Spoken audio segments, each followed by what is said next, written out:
Comment ne plus payer d'impôts sur ses placements, sur ses plus-values, parce que ça sert à rien de faire 5, 10 ou 25% de gains par an si l'État vous en prend minimum 30 à 50%. Dans cette vidéo, on va parler des plus-values mobilières, actions, ETF, obligations, crypto. On va aussi parler des plus-values immobilières et surtout, je vais vous partager deux stratégies, une à titre personnel en tant que personne physique vous-même et une autre à titre professionnel avec une société en tant que personne morale pour ne plus payer d'impôts pour vos placements, pour vos plus-values. J'ai décidé de vous faire cette vidéo après plus de 600 appels clients dans lesquels je me suis rendu compte que ces questions de plus-value mobilière et immobilière revenaient souvent sur le tapis. Comme d'habitude, toutes les notes que je me suis prises à vous partager, vous pourrez les retrouver dans la description ou sur mon site karma.net. Et si vous voulez travailler avec moi, vous savez où me trouver facilement. Première partie, on va parler de l'imposition des plus-values mobilières classiques. Qu'est-ce que pourrait être une plus-value mobilière classique? C'est lorsqu'on va avoir une plus-value par exemple avec des ETF, avec des actions, avec des obligations et même avec des cryptos. Si vous réalisez une plus-value en vendant une action ou une obligation par exemple que vous possédez, vous allez être imposable sur le gain réalisé. Et comment est-ce qu'on va calculer la plus-value? C'est tout simplement la différence entre le prix d'achat de votre titre et le prix de vente, le prix de cession du titre pour simplifier au maximum le concept. Pour faire simple, vous achetez pour 100 000 euros d'actions, d'ETF, d'obligations ou de crypto et vous les revendez 200 000 euros. On va faire abstraction des durées de détention, des abattements, etc. Mais vous allez être imposé sur la plus-value sur les 100 000 euros sur le delta. En France, comment est imposée cette plus-value? En France, il y a deux options. Soit cette plus-value est soumise à la flat tax, le fameux PFU, un prélèvement forfaitaire unique. C'est ce qu'on appelle un impôt libératoire. La flat tax, vous allez payer 30%. Dans ces 30%, on a 12,8% d'impôt sur le revenu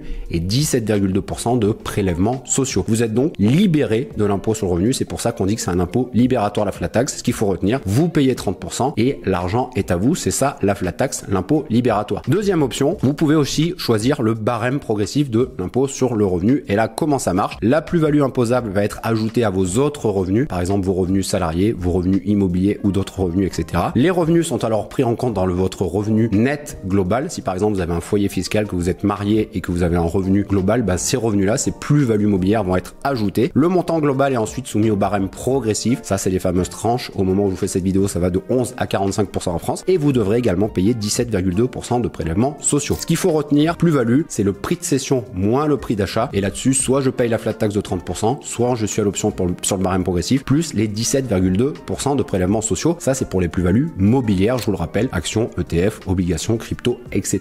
Deuxième partie est les plus-values immobilières. Et là, je vais vous prendre ce qu'on retrouve en fiscalité internationale, notamment dans les conventions fiscales. Vous inquiétez pas, je vais vous simplifier ça au maximum. Les revenus qu'un résident d'un État tire de biens immobiliers, y compris les revenus d'exploitation agricole ou forestière situés dans un autre État, sont imposables dans cet autre État. Simplifié en une phrase, le principe est très simple. Les revenus tirés de biens immobiliers sont imposables dans l'État dans la situation de l'immeuble uniquement. Ce qu'il faut retenir, l'immobilier, pour que vous vous en rappelez, est immobile. Il va donc être imposé majoritairement, pour simplifier au maximum le concept, dans le pays dans lequel il est. Par exemple, vous êtes expatrié, en tout cas vous êtes résident fiscal d'un autre pays, vous avez des biens immobiliers en France, vous allez être imposé sur ces biens immobiliers en France. À retenir, ils sont immobiles. Petite subtilité, il en est de même en ce qui concerne les revenus d'action ou de part ou de participation dans une personne morale possédant des biens immobiliers ou à prépondérance immobilière. Pour faire simple, tout ce qui est à prépondérance immobilière va être imposé. L'imposition sera effectuée dans l'état de situation de l'immeuble, c'est ce que je vous disais, sera imposé dans l'état dans lequel c'est détenu. Donc ça, c'est pour l'immobilier. Ce qu'il faut retenir, l'immobilier est immobile, il est donc imposé dans l'état dans lequel il se situe. Troisième partie, et c'est sûrement celle qui vous intéresse, une stratégie pour payer zéro impôt sur ses plus-values en deux étapes. On va voir une première partie en tant que personne physique, vous-même, et une deuxième partie en tant que personne morale, en tant que société. Pour ne pas être imposé sur les plus-values, deux options se présentent. 1. Détenir vos valeurs, actions, ETF, crypto, etc. On parle bien des valeurs mobilières en tant que personne physique. C'est donc vous qui détenez ces ETF, ces actions, ces obligations, ces cryptos, etc. Et être résident fiscal d'un pays où les plus-values ne sont pas taxées. Et là, je vais vous le faire apparaître au montage. Vous l'avez vu, c'est un pays dans lequel ce qu'on appelle les capital gain tax à titre individuel, individual taxation, est de 0%. Donc première stratégie, vous les détenez à titre personnel et vous êtes résident fiscal d'un pays dans lequel les plus-values ne sont pas imposées, ne sont pas taxées. Ça, c'est à titre personnel, à titre personne physique. Deuxième stratégie, à titre personne morale, donc avec une société, avec une entreprise, vous allez le voir, c'est un petit peu le même principe. Détenir vos valeurs, actions, ETF, obligations, crypto, à titre professionnel, donc avec la société en tant que personne morale, et implanter légalement le siège de votre entreprise dans un pays où les plus-values ne sont toujours pas taxées. Là, pareil, je vais vous le faire apparaître au montage. Ici, c'est un pays où corporate taxation taxation, c'est tout simplement la taxation des entreprises. Les capital gain tax sont toujours de 0%. Alors je vous conseille un site qui s'appelle le Deloitte Tax Guide qui permet vraiment d'avoir un rapide aperçu. Vous allez retrouver de nombreux pays et vous pouvez aller dans la rubrique Individual Taxation, vous regardez Capital Gain Tax, ça c'est pour les plus-values personnelles, et vous pouvez aussi aller dans la rubrique Corporate Taxation et vous regardez Capital Gain Tax et vous allez pouvoir retrouver aussi des pays où les entreprises ne